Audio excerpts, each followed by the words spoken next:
बिस्मिल्लाहिर्रहमानिर्रहीम। अस्सलाम वालेकुम मोहतरम किसान दोस्तों, उम्मीद करता हूँ आप सब खैरियत से होंगे। दोस्तों, इस वीडियो क्लिप में आप दोस्तों को तफसील के साथ बताया जाएगा कि मौसमी मकई जो अभी जो है कुछ अरसे बाद जो है इसकी रफ़्तार तेज़ होने वाली है, फील्ड में आने वाली है, अभी से भी आना स्टार्ट हो चुकी है। तो उसका रेट क्या रहेगा, बहुत से किसानों का, बहुत से दोस्तों का ये सवाल है। और तकरीबन जिन दोस्तों ने भी मकई लगाई हुई है उनकी ज़बान पर यही सवाल है कि हमारी अगली जो मौसमी मकई है उसका क्या बनेगा, क्या रेट रहेगा। अभी के जो रेट्स हैं उनको देखकर बहुत ज़्यादा वो जो है मखमसे परेशानी का शिकार हैं और लोग कह रहे हैं कि लोग ख़ुदकुशियाँ कर रहे हैं। अल्लाह माफ़ करे। देखें, कोई परेशानी वाली बात नहीं है, बिल्कुल जो है आपने सबसे पहले घबराना नहीं है। देखें, अगर हम पिछले सालों से तज्ज़िया करें, देखें गैब का इल्म अल्लाह ताला की ज़ात के पास है। हम सिर्फ़ जो है वो पेश गोई कर सकते हैं या मुख्तलिफ़ जो हालात नज़र आ रहे हैं उस हवाले से ही तज्ज़िया जो है वो पेश करेंगे आप दोस्तों को कि जो मकई का रेट्स जो हैं वो एक ऐसी फ़सल है जिसका रेट डिमांड एंड सप्लाई पे बनता है। किसी भी चीज़ का हो जाए, अगर जो है उसकी खपत ज़्यादा होगी और आमदन कम होगी तो उसका रेट खुद ब खुद बढ़ जाएगा। अगर उसकी खपत कम होगी और आमदन बहुत ज़्यादा हो जाएगी तो उसका रेट कम हो जाएगा, जो हमने पिछले सीज़न में देखा, अभी भी देख रहे हैं कि मिलों में खपत कम है, इंटरनेशनल मार्केट में कोई ज़्यादा रेट्स बेहतर नहीं है, जिसकी वजह से वहाँ भी एक्सपोर्ट कम है। एक्सपोर्ट हो रही है लेकिन रेट जो है एक्सपोर्ट का ज़्यादा नहीं है, तो जिसकी वजह से जो है मार्केट पर अभी तक भी प्रेशर बना हुआ है। देखें, जो है अगला सीज़न जो आने वाला है मौसमी मकई का, उस हवाले से आपको बताता चलूँ कि अभी तक एक्सपोर्ट के हवाले से आप दोस्तों को बताता चलूँ कि एक्सपोर्ट बिल्कुल बंद नहीं हुई। पिछले साल की निस्बत यानी 22-23 की निस्बत इस साल 23-24 में अभी तक जो है 130 मिलियन डॉलर्स की जो है एक्सपोर्ट हो चुकी है। पिछले साल जो है वो तकरीबन 62-63 जो है मिलियन डॉलर थी। तो इस दफ़ा एक्सपोर्ट जो है वो पिछले साल की निस्बत ज़्यादा हुई है, लेकिन आलमी मार्केट में इस वक्त रेट्स जो हैं वो बहुत कम हैं, जिसकी वजह से रेट्स उतने किसानों को नहीं मिले एक्सपोर्ट होने के बावजूद जितने मिलने चाहिए थे। अब आप कहेंगे कि दरमियान में कुछ अर्सा रेट्स 2700-2800 पर भी गया था। देखें, उस वक्त वजह ये थी कि उस वक्त अफ़गानिस्तान में मकई स्मगल हुई थी और अफ़गानिस्तान में हमें अच्छे रेट्स मिल जाते हैं मकई के, लेकिन अब चूँकि क्रैकडाउन स्टार्ट किया हुआ है फ़ौज ने और बिल्कुल स्मगलिंग जो है वो रोकी हुई है, जिसकी वजह से अफ़गानिस्तान में मकई नहीं जा रही, तो जिसकी वजह से मार्केट जो है उतनी ज़्यादा बेहतर नहीं हो पा रही, क्योंकि अफ़गानिस्तान में तो डायरेक्ट जाती है ना, अगर स्मगल होती है तो डायरेक्ट ज़मीनी रास्ते से जाती है और रेट्स हमें अच्छे मिल जाते हैं, वो हमें अच्छे रेट्स जो है वो देते हैं। तो एक तो एक्सपोर्ट बंद नहीं हुई, तो ये एक उम्मीद की किरण है कि इंशाल्लाह एक्सपोर्ट जारी रहेगी और रेट्स अच्छे बन जाएंगे। दूसरा, देखें, मौसमी मकई जो है और बहारिया मकई में बहुत ज़्यादा डिफरेंस है, फ़र्क है। जो बहारिया मकई होती है वो यकदम पक कर तैयार हो जाती है और एक ही महीने में बहुत ज़्यादा मार्केट में आना शुरू हो जाती है और मार्केट पर बेहद प्रेशर बन जाता है। दूसरी जानिब जो मौसमी मकई है, इसका जो दौरानिया है वो बहुत लंबा होता है। ये देखें, अभी से अक्टूबर में बहुत ज़्यादा स्टार्ट हो चुकी है, अक्टूबर में चलेगी, नवंबर में, दिसंबर में, जनवरी में, फरवरी में, 5 महीने के अरसे में आहिस्ता आहिस्ता मकई आती रहेगी और ये जो है खपत इसकी जो है वो खपत के मुताबिक आती रहेगी, यकदम प्रेशर नहीं बनेगा।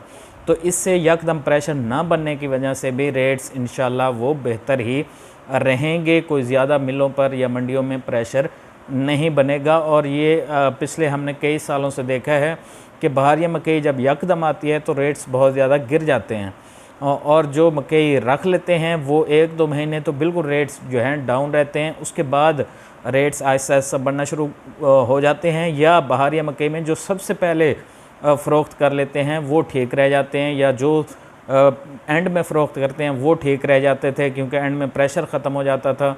लेकिन इस साल उल्ट हुआ कि शुरू में जिन्होंने बेच ली वो तो ठीक रह गए, दरमियान में और जो एंड में अभी तक जिन्होंने रख ली थी, तो प्रेशर इस दफ़ा इतनी ज़्यादा मकई काश्त हुई थी और एवरेज भी इतनी ज़्यादा थी कि अभी तक वो प्रेशर मंडियों पर और मिलों पर ख़त्म नहीं हो पाया, जिसकी वजह से अभी तक जो है वो रेट्स नहीं बन पाए। अगली जो मौसमी मकई आनी है वो आहिस्ता आहिस्ता तकरीबन 5 महीने वो सीज़न चलना है और उसकी खपत भी ज़्यादा हो जाती है सर्दियों में। जो है वो एक तो जो है हमारे यहाँ की अगर हम मिसाल ले लें तो यहाँ बलूचिस्तान से बहुत ज़्यादा पठान आ जाते हैं और वो बहुत ज़्यादा गीली मकई जो है वो यहाँ से ख़रीद कर अपने जानवरों भेड़ बकरियों के लिए और जो है वो इस्तेमाल के लिए यहाँ से बहुत ज़्यादा वो जो है मकई ले जाते हैं। यहाँ ज़्यादातर जो है गीली मकई ही फ़रोख्त हो जाती है दिसंबर में, नवंबर दिसंबर में। तो इसी तरीके से मिलों में भी जो है पोल्ट्री के हवाले से भी वहाँ भी खपत जो है वो बढ़ जाती है। तो एक तो अगली जो मौसमी मकई है उसकी खपत ज़्यादा है, एक वहाँ पर रश जो है वो ज़्यादा नहीं पड़ना मकई का मिलों के ऊपर और मंडियों के ऊपर। आहिस्ता आहिस्ता मकई आती जाएगी और आहिस्ता आहिस्ता वो मिलों से होती हुई आगे जो है वो निकलती जाएगी। और तीसरी चीज़ ये कि जो है बहारिया मकई बहुत ज़्यादा जो है वो काश्त हुई थी और उसमें जो है एवरेज भी अल्हम्दुलिल्लाह बहुत ज़्यादा आई थी। जो मौसमी मकई है उसकी एवरेज इतनी ज़्यादा नहीं होती। वो अगर देख लें, अगर बहारिया मकई 130 मन आती है तो मौसमी मकई जो है वो 60-70 मन तक आती है। तो ये जो है अगर 2 एकड़ है तो उसका समझे 1 एकड़ बनता है। तो इससे भी बहुत ज़्यादा जो है वो फ़र्क पड़ता है। बिल्कुल जो है वो जो है उसकी जो आमदन है वो ऐसे समझ लें कि हाफ़ हो जाती है। इसके अलावा जो है बहारिया मकई बहुत ज़्यादा काश्त हुई थी पिछले साल। हमने देखा ख़ास तौर पर पिछले सीज़न में बहुत ज़्यादा मकई काश्त हुई थी। तो इस दफ़ा बहारिया मकई के मुकाबले में मौसमी मकई उतनी ज़्यादा नहीं है। काश्त है, अच्छी खासी काश्त है, लेकिन उतनी ज़्यादा नहीं है जितनी के जो है वो पिछले सीज़न की थी। तो बहारिया मकई की थी तो कुछ जो है उन इलाकों में जो है वो चावल काश्त हो गए, धान काश्त हो गए।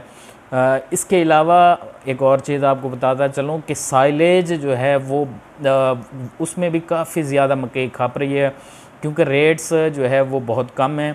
तो जिसकी वजह से किसान जो है परेशानी में साइलेज में बहुत ज़्यादा मकई जो है वो निकाल रहे हैं। तो इससे भी रेट्स पर एक जो है मुस्बत असरात पड़ेंगे। इसके अलावा जो सैलाब हमने देखा कि दरियाए सतलुज के करीब करीब इलाके जो है लाखों एकड़ जो है वो मकई या तो लोगों ने काश्त नहीं की या जिनकी काश्त हुई थी वो जो है वो सैलाब की ज़द में आकर वो लाखों एकड़ तबाह हो गई।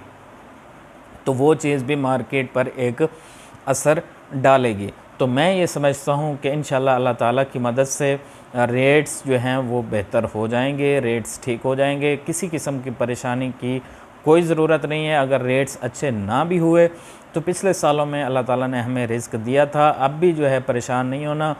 इंशाल्लाह नुकसान नहीं होगा, इंशाल्लाह अगली फसलों में अल्लाह ताला दे देंगे। तो ये परेशानी और ये ख़ुदकुशियाँ और ये फ़जूल चीज़ें ये अपने जहन से निकाल दें। मायूसी गुनाह है, उम्मीद बरकरार रखें। इंशाल्लाह रेट्स जो हैं वो बेहतरी की तरफ जाएंगे और ज़रूर जाएंगे। अब ये मिलों वाले जो फीड मिलों वाले हैं उन्होंने अपनी मिलें बंद तो नहीं करनी ना। अगर